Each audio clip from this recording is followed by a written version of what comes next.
പ്രിയമുള്ള എൻ്റെ വിദ്യാർത്ഥിനികളെ എല്ലാവരെയും ഞാൻ ഓൾ കേരള ഡിസ്റ്റൻസ് എഡ്യൂക്കേഷൻ എന്ന് പറയുന്ന നമ്മുടെ സ്ഥാപനത്തിൻ്റെ കീഴിലുള്ള ഓൺലൈൻ വീഡിയോയിലേക്ക് സ്വാഗതം ചെയ്യുകയാണ്.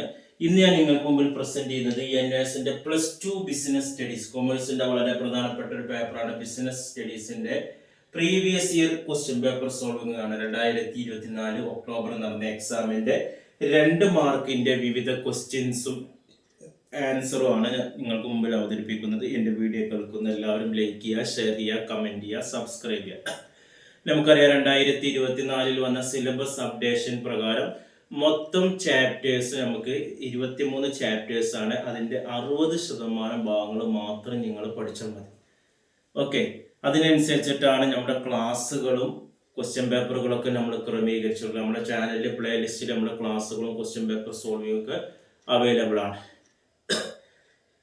അതേപോലെ തന്നെ നമ്മൾ ശ്രദ്ധിക്കേണ്ട വളരെ പ്രധാനപ്പെട്ട കാര്യം എന്താണ്, 100 മാർക്കിന്റെ പേപ്പറിൽ ഇതിൽ 20 മാർക്ക് അസൈൻമെന്റ് ആണ്, 80 മാർക്കാണ് നമുക്ക് എഴുത്ത് പരീക്ഷ വരുന്നത്. 80ന്റെ ഏകദേശം 33%, 26 മാർക്കാണ് എഴുതി പാസ്സാകേണ്ടത്.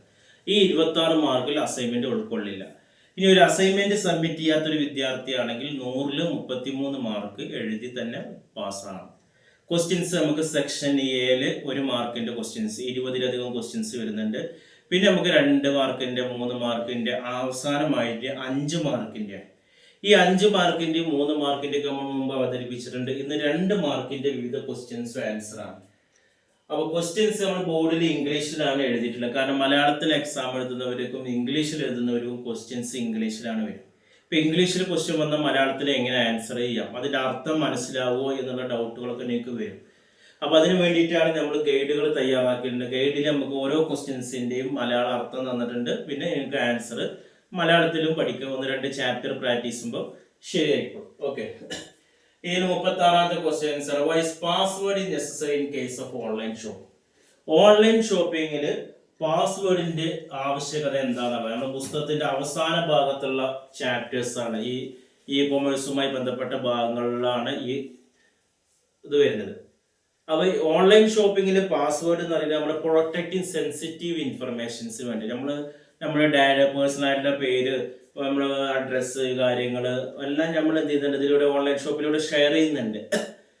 ഓക്കെ, അപ്പോൾ അത് മറ്റുള്ളവർ മിസ്യൂസ് ചെയ്യാതിരിക്കാൻ വേണ്ടിയിട്ടാണ് എന്ത് ചെയ്യുന്നത്, പാസ്വേഡ് നമ്മൾ ഉപയോഗിക്കുന്നത്. അതേപോലെ പ്രിവെന്റ് അക്കൗണ്ട് ടേക്ക് ഓവർ, നമ്മുടെ അക്കൗണ്ട് മറ്റൊരാൾ ടേക്ക് ഓവർ ചെയ്യുന്നത് ഒഴിവാക്കാൻ വേണ്ടിയിട്ടും പാസ്വേഡ് നമുക്ക് യൂസ് ചെയ്യാം. അത് എൻഷുറൻസ് സെക്യൂർ ട്രാൻസാക്ഷൻസ്, നമ്മൾ നടത്തുന്ന ട്രാൻസാക്ഷൻസ് ഒക്കെ അതിൽ പ്രൊട്ടക്ഷൻ ഉണ്ടാകാൻ, സെക്യൂരിറ്റി ഉണ്ടാകാനൊക്കെ എന്ത് വേണം, പാസ്വേഡ് വേണം. സൈബർ സെക്യൂരിറ്റിക്കും എന്ത് വേണം, ഇതേപോലെ പാസ്വേഡ് സെറ്റ് ചെയ്യുന്നുണ്ട്. അടുത്ത ചോദ്യമാണ്, give the meaning of ATM. എന്താണ് ATMന്റെ മീനിങ്? ഇത് ഈ പറഞ്ഞ പോലെ അവസാന ഭാഗത്തുള്ള ക്വസ്റ്റ്യൻസ് ആണ് വരുന്നത്. ഈ കൊമേഴ്സുമായി ബന്ധം ATMന്റെ ഫുൾ ഫോം തന്നെയാണ് ഓട്ടോമാറ്റിക് ടെല്ലർ മെഷീൻ എന്നാണ്. ഇത് നമ്മൾ പണങ്ങൾ ഡെപ്പോസിറ്റ് ചെയ്യാനും പണങ്ങൾ വിഡ്രോ ചെയ്യാൻ വേണ്ടിയിട്ട് ഉപയോഗിക്കുന്ന ഒരു മെഷീനാണ് ATM എന്ന് പറയുന്നത്. അതിലൂടെ നമ്മൾ കാർഡുകൾ, ഡെബിറ്റ് കാർഡുകൾ ഉപയോഗിച്ചിട്ട് നമുക്ക് എന്ത് ചെയ്യാം, പണങ്ങൾ പിൻവലിക്കാം, പണങ്ങൾ ഡെപ്പോസിറ്റ് ചെയ്യാം. അതേപോലെ തന്നെ കാർഡില്ലാതെ അക്കൗണ്ട് നമ്പർ അടിച്ച് മൊബൈൽ നമ്പർ അടിച്ച് OTP രൂപത്തിൽ നമുക്ക് എന്ത് ചെയ്യാം, ട്രാൻസാക്ഷൻ നടത്താനൊക്കെ നമുക്ക് ഇത് തന്നെ ഓട്ടോമാറ്റിക്. അതേപോലെ തന്നെ നമ്മുടെ ട്രാൻസാക്ഷനുമായി ബന്ധപ്പെട്ട സ്റ്റേറ്റ്മെന്റുകൾ എടുക്കാനും അതേപോലെ തന്നെ പിൻ സെറ്റ് ചെയ്യാനും ഒക്കെ നമുക്ക് ഇത് സഹായിക്കുന്നുണ്ട് ഈ ATM. 2 മാർക്ക് നമ്മൾ ഇത്ര മതി. ഇനി ഡെബിറ്റ് കാർഡ് എന്തിനാണ് ഉപയോഗിക്കുന്നത്?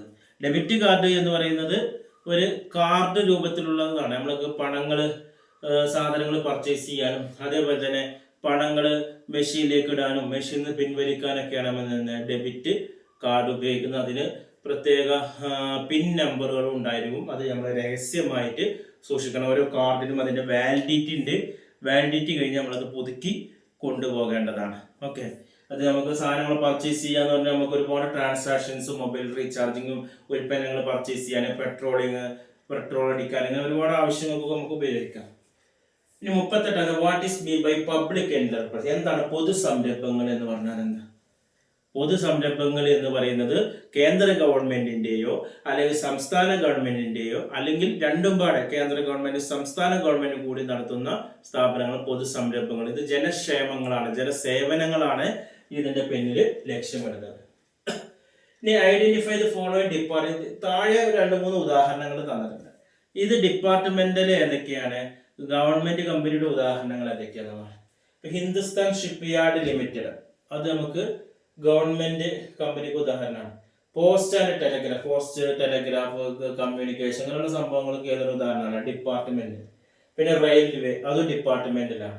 സ്റ്റീൽ അതോറിറ്റി ഓഫ് ഇന്ത്യ, അത് നമുക്ക് ഗവൺമെന്റ് കമ്പനിക്ക് ഇതിൽ നമ്മൾ സെലക്ട് ചെയ്യേണ്ടത് ഹിന്ദുസ്ഥാൻ ഷിപ്പ് യാർഡും സ്റ്റീൽ അതോറിറ്റി, അതൊരു ടേബിളിലാക്കി എഴുതാം. പിന്നെ നമുക്ക് ഗവൺമെന്റ് കമ്പനിക്ക് ഗവൺമെന്റ് കമ്പനിക്കാണ് അത് വരുന്നത്. പിന്നെ ഡിപ്പാർട്ട്മെന്റിന്റെ ഗുണത്തിൽ എഴുതേണ്ടത് പോസ്റ്റ് ആൻഡ് ടെലിഗ്രാഫും റെയിൽവേസും. ഇനി last question, state two barriers to effective communication appear because statement.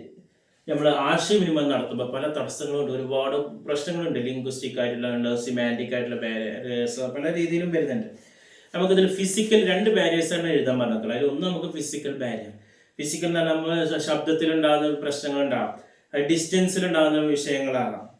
പിന്നെ ഇമോഷണൽ ബാരിയേഴ്സ് എന്ന് പറഞ്ഞാൽ വളരെ ദേഷ്യപ്പെട്ട ഒരാളാകുമ്പോൾ അവിടെ കമ്മ്യൂണിക്കേഷന് തടസ്സം ഉണ്ടാവും, ആശയവിനിമയം നടത്താൻ പറ്റില്ല, പേടിയിലാണ്, ഫിയർ. അതേപോലെ തന്നെ സാഡ്നെസ്, ഇങ്ങനെയുള്ള ആളുകൾക്കൊക്കെ കമ്മ്യൂണിക്കേഷനിൽ പ്രശ്നങ്ങൾ വരാറുണ്ട്. അപ്പോൾ ഫിസിക്കൽ ബാരിയർ ഉണ്ട്, ഇമോഷണൽ ഉണ്ട്, പിന്നെ വേറെ ഉണ്ട് ലിംഗ്വിസ്റ്റിക് വരുന്നുണ്ട്, സിമാൻറ്റിക്, അങ്ങനെ ഒരുപാട് ബാരിയേഴ്സ് ഉണ്ട്. 2 മാർക്കിനാകുമ്പോൾ 2 പോയിന്റ് എഴുതിയാൽ മതി. ഇത്രയാണ് വരുന്നത്. ഇനി ഇതുമായി ബന്ധപ്പെട്ട എന്തെങ്കിലുമൊക്കെ സംശയം ഉണ്ടെങ്കിൽ നിങ്ങൾ ചോദിക്കാം. എല്ലാ വിഷയത്തിന്റെ ക്ലാസ്സുകളും അതേപോലെ തന്നെ ക്വസ്റ്റ്യൻ പേപ്പർ സോൾവിങ് നമ്മുടെ ചാനലിൽ പ്ലേലിസ്റ്റിൽ അവൈലബിൾ ആണ്. സബ്സ്ക്രൈബ് ചെയ്താൽ മതി. എല്ലാ വിഷയത്തിന്റെ മലയാളത്തിലുള്ള ഗൈഡുകൾ ആവശ്യമുള്ളവർ എൻ്റെ വാട്സപ്പ് നമ്പറിൽ കോൺടാക്ട് ചെയ്യാം. അതേപോലെ തന്നെ അഡ്മിഷൻ സംബന്ധമായ കാര്യങ്ങൾക്ക് 1 മാസം കൊണ്ട്, 2 മാസം കൊണ്ട്, 3 മാസം കൊണ്ട്, 6 മാസം കൊണ്ട് SSLC +2 ഇന്ത്യയിലെ മുഴുവൻ സ്റ്റേറ്റുകളിൽ നമ്മൾ അഡ്മിഷൻ കൊടുക്കുന്നുണ്ട്. വളരെ കുറഞ്ഞ ഫീസിൽ അഡ്മിഷൻ എടുക്കുന്ന എല്ലാവർക്കും ഫ്രീ ആയിട്ടുള്ള ടെക്സ്റ്റ് ബുക്കുകൾ, ഗൈഡുകൾ, അസൈൻമെന്റുകൾ, പ്രാക്ടിക്കൽ റെക്കോർഡ് എല്ലാം നൽകുന്നുണ്ട്. ഇനി ആർക്കും ഓൺലൈനായിട്ട് വീട്ടിലിരുന്ന് പരീക്ഷ എഴുതാൻ താല്പര്യമുണ്ടെങ്കിൽ ബോസ് എഡ്യൂക്കേഷൻ്റെ SSLC +2 നൽകുന്നുണ്ട്. അതേപോലെ തന്നെ ഇഗ്നോസ് ശ്രീനാരായണ ഗുരു യൂണിവേഴ്സിറ്റിയുടെ ഡിഗ്രി PG അഡ്മിഷൻ നൽകുന്നുണ്ട്. കൂടുതൽ വിവരങ്ങൾക്കും അഡ്മിഷനും കോൺടാക്ട് ചെയ്യേണ്ട വാട്സപ്പ് നമ്പർ നമ്മുടെ ചാനലിൻ്റെ ഡിസ്ക്രിപ്ഷൻ ബോക്സിലുണ്ട്. അത് നിങ്ങൾ കോൺടാക്ട് ചെയ്യുക. 9037114679. Okay, thank you.